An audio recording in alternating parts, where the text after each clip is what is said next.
And for any teenager who's lived through their teen years, you would know that being a teenager sometimes isn't exactly all that easy.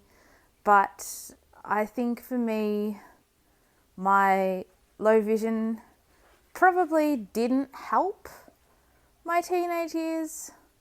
And I think my teenage years was probably when I felt the worst about my blindness.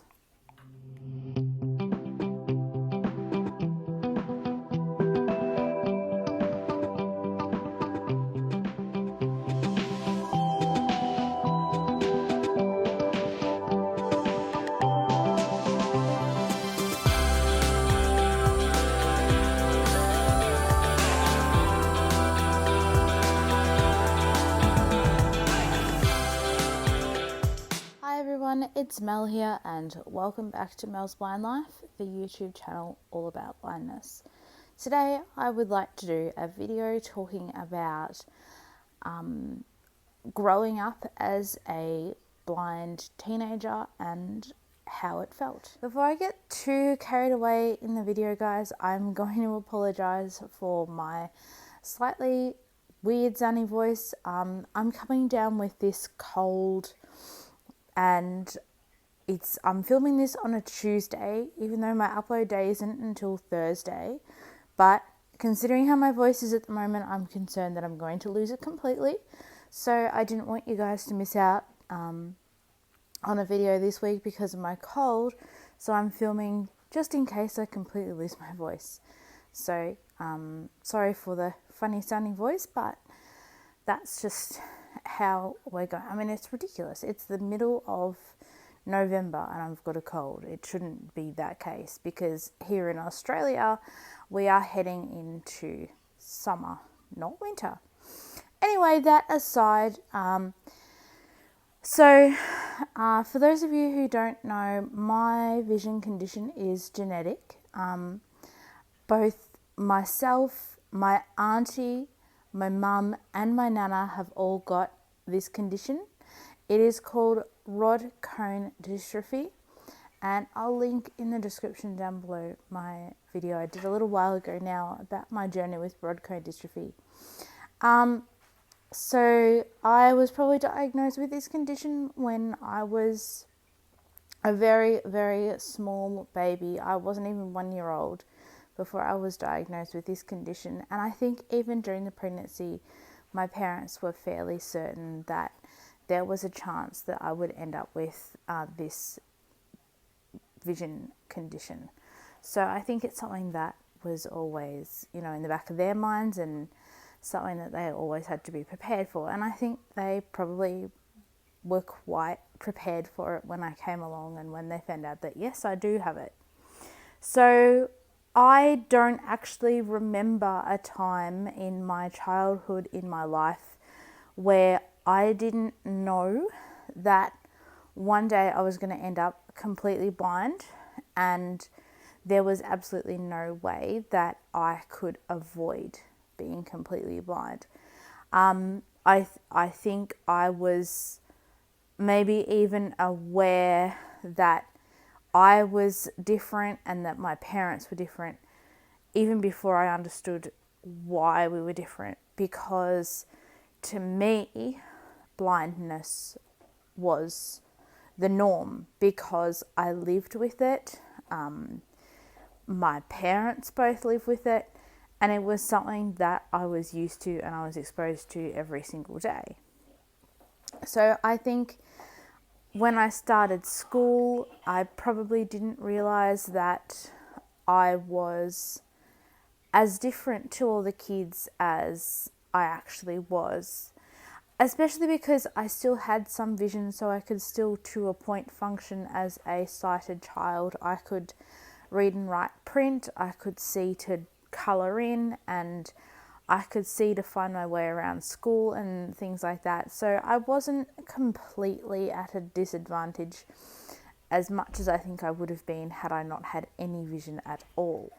As I got older, my vision deteriorated, and I was probably about 13 or 14 when I was in the main part of losing my vision where it really started decreasing quite quickly. I was 13 when I got given my first long cane, and I was probably about 15 or 16 when I had to start using a long cane at school all the time. I was probably about that same period where I had to start to transfer my learning from print to braille and electronic, and I was going through a lot of other teenage stuff at the same time. And for any teenager who's lived through their teen years, you would know that being a teenager sometimes isn't exactly all that easy. But I think for me, my low vision probably didn't help my teenage years. And I think my teenage years was probably when I felt the worst about my blindness. As I said, those years were when I was starting to lose my vision and I had to start changing the way I functioned at school. I also had to deal with other teenage things. My grandfather passed away when I was 11. My grandmother then passed away when I was 15. We sold their home, which had been somewhere that we went almost every school holidays, and it meant a lot to me. The school for the blind and vision impaired, the RVIB school, closed the same year that my nan died, and we sold my nan's house. So I was dealing with quite a lot of teenage things, not to mention, the normal teenage girl stuff, puberty and bullying and teenage angst and all that kind of stuff. So I think for me personally, my blindness at that stage it wasn't very helpful to be going through this big change in my life when so many other things were changing as well. But I think it hit home more when I had moments where I went, I can't see that anymore. I remember I think I was in year 10. I was doing year 10 history, and we were doing an assignment on Hitler. And I remembered that for an exam, we had to do some reading on Hitler and the Second World War. And I remember being so desperate to continue to be, quote, normal, unquote, and to not use Braille or my computer, that I actually printed my notes out in size 36 bold print, to the extent that only the word Hitler and could fit on one line, because my vision was so bad by then that was how big it had to be for me to see it.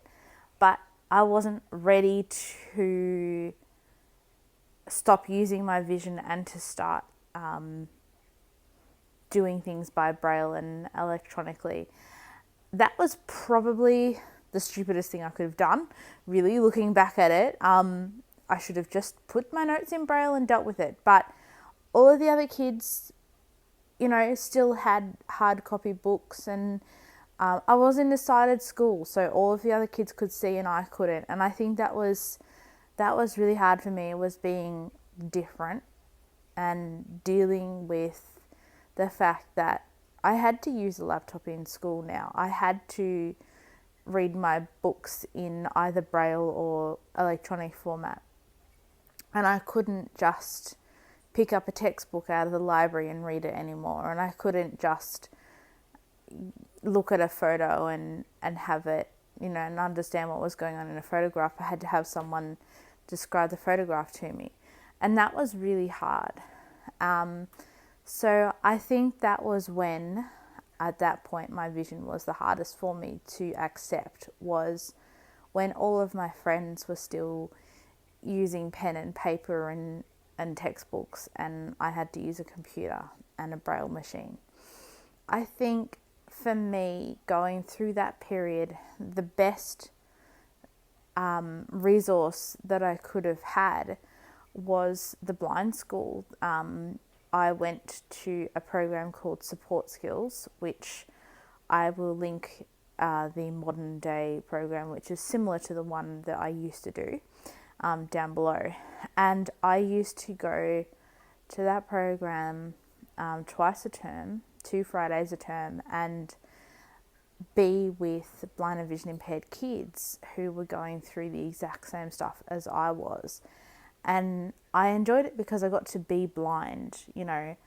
And I think being able to see that the other kids were using laptops or Braille books or things like that was really good for me at that stage, because I didn't see that at school, and I didn't sort of have any friends at school who knew what it was like trying to read Braille all the time, or trying to listen to a synthesized speech while your teacher's also talking at the front of the classroom as well. And that was probably one of the most valuable things I could have done, was go to Support Skills.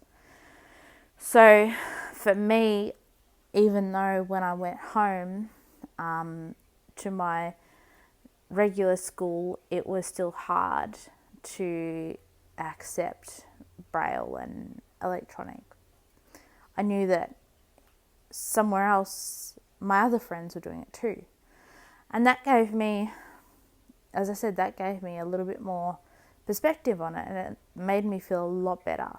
And when the RVIB school shut down, that was really, really hard for me, because it meant that it was the end of having that resource there and that group of friends there, and going to school together 2 Fridays a term and being able to express our problems that we had at our normal school. And I found a way of getting around that problem, of getting around the closure of the Burwood School. I did keep quite a few friends who I met through the Support Skills program, and so we were able to talk about it. And I also went to a sporting group that a lot of those kids went to as well on the weekends, so that was really good having access to that. But I think that was pretty hard, was accepting the closure of the school. Anyway, so I'm sort of rambling a bit, guys. Sorry, I haven't really got my thoughts together. I thought I'd just sit down and do this video, and I didn't know what it would turn out like.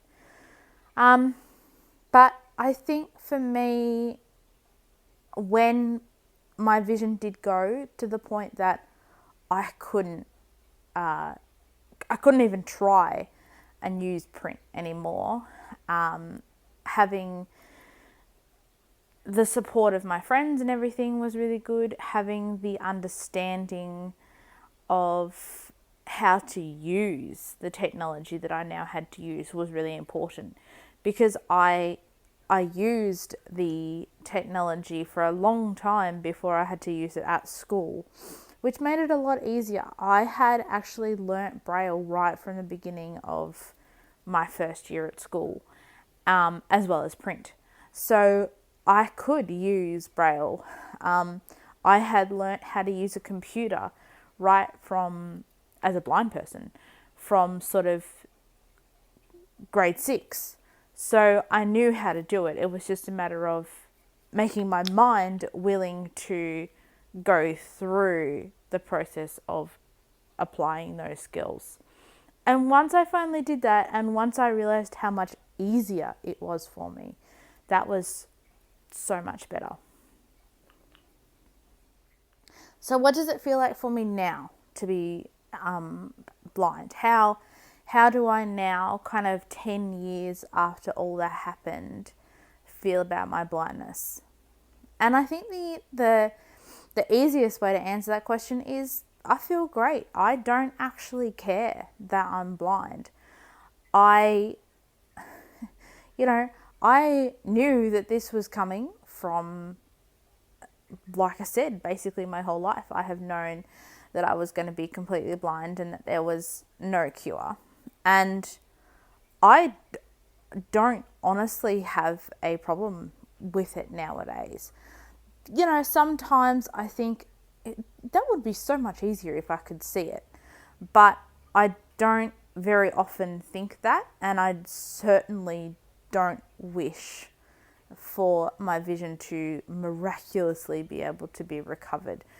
I love what blindness has offered me. Like, if I wasn't blind, I wouldn't be sitting here behind this camera doing a YouTube video, because I think if I wasn't blind, I wouldn't have such a unique part of me to offer, and also such a unique story.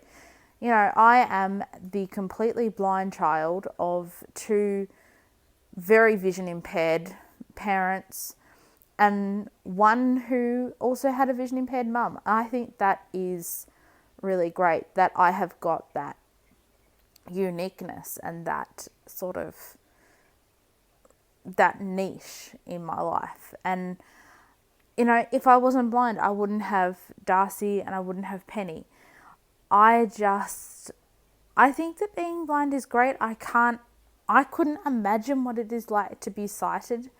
I certainly don't want to be sighted, because blindness is a part of me. Blindness is my my thing. It's my life.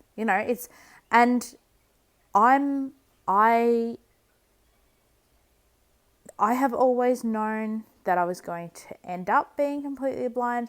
I have always had blindness around me. It's just a normal part of my life. I can't imagine my life without my vision loss. I can't imagine my life without a blind parent, blind auntie, and blind nana. I love being blind, and I think it's something that is really special, and I feel like God put me on this earth the way that I am, who that I am, for a reason. I may not necessarily have yet found that reason. However, that reason is there somewhere. And I just think that I feel lucky and blessed and really, really happy to be blind. As I said, sometimes I do think to myself, gee, that would be so much easier if I could see. But most of the time, that only relates to if I could drive a car. If I could drive a car, I think some things would be made easier. But then again, if I could drive a car, I wouldn't have Penny or Darcy. So, that would suck. But I'm rambling again. Sorry, everyone. But I'm happy to be blind. I think blindness is just who I am. It's part of my life, and I love my life. I wouldn't exchange it for anything, and you can't replace it, and you certainly can't I certainly can't imagine my life without it, and I don't want to. For me, I think my most important thing to say, like, if you're watching this and you've just gone blind and you're like, how can you be so happy with being blind? My answer to that question is just love who you are. God has made you, sorry, I'm going to sound all religious for a second. You are blind for a reason, and that reason, you may not ever truly discover that reason. But for me, maybe my reason for being blind is so that I can educate people on how great it is and how unique it is and how special it is to be blind. I think that vision impairment is something that a lot of people are afraid of. And I think that they're afraid of it because they don't know what it's about. They don't know what it's like. But to me, it's just something that's really special, really unique, and I just think it's amazing. Anyway, sorry guys, I think that you just gotta love yourself for who you are. Blindness is only one small characteristic of you, and that's an important thing to remember too. For me, I don't even think about it very often, because for me, it's just the norm. It's just one normal characteristic of myself. So I think that you got to love who you are and discover your purpose in life, and don't dwell on your vision loss. Get out into the community, get involved in your passion and your things that you're really, really interested in, things you really, really love, and just make life happen, whether you're blind or deaf or in a wheelchair or anything like that. Just make life happen, love it, enjoy it. We're only on this earth for 80 to 90 years, so you've got to really enjoy it. And like I said, it's only one small part of you. I can think of 10 other things that I am, as well as blind, right off the top of my head. Sorry. I am a writer. I am a YouTube creator. I am a animal lover. I am a what's the word? A student. There are so many other things that you are as well as blind. It's not all of you, it's a part of you. And for me, it's a pretty, unique and special part. So anyway, that is how I feel about being blind, and how much I love it, and a little bit of my sort of, darker moments being blind as well. Oh, pardon the pun. And I hope that you guys enjoyed this video. Oh, by the way, I'm going to describe the thumbnail for this video for those of you who can't see it very well or who may not understand the link there. But the thumbnail for this video is a picture of a drawing that I personally did myself in Year 9 science class. We were doing a unit on our local river, where I grew up, on the Campaspe River, and sort of the environment around it and the ecology of the area. Oh my goodness. And that drawing of the Campaspe River, which I think I drew for like the front part of my poster, that drawing is probably the last really good picture I ever drew. I've got to just try and remember what it looks like now. Hang on. Yes. So I think it's got like the river down the bottom, and then there's a windy footpath that winds, past along the river, and a couple of trees and a sky and everything in the background. So that is probably my last really good drawing. My science teacher, who was teaching me for that class, actually had that drawing laminated, and I think for a little while she had it on her filing cabinet at school. So that was pretty good. I felt pretty proud of that. As I said, I drew that picture in Year 9. I then probably Year 10 was when I did that Hitler thing with all the extremely large print. And then from sort of halfway through Year 10, I used Braille and electronic instead of print at school. So that was very near the end of my useful vision for education. So that's the thumbnail for this video. I hope you guys like the picture. I'm very proud of that picture still, even though I did draw it over 11 years ago. Anyway, guys, I hope that you have enjoyed this video. Sorry for my rambling and my weird sounding voice. But as I said, I am sick, and, I wanted to do this before I got sicker. And also, as I said, sorry for my rambling. I thought to myself that I wanted to get this video done, but I didn't know how it was going to go. So it's done now. I hope you liked it. Please comment down below if you've got any questions or anything you'd like to say. If you're new here, please remember to subscribe to my channel and click the bell notification to get notifications when I upload. Also, remember to check down in the description down below for links to my Instagram and my Facebook accounts. And I hope that I will see you all in the next video. Thanks so much for watching, guys. Bye.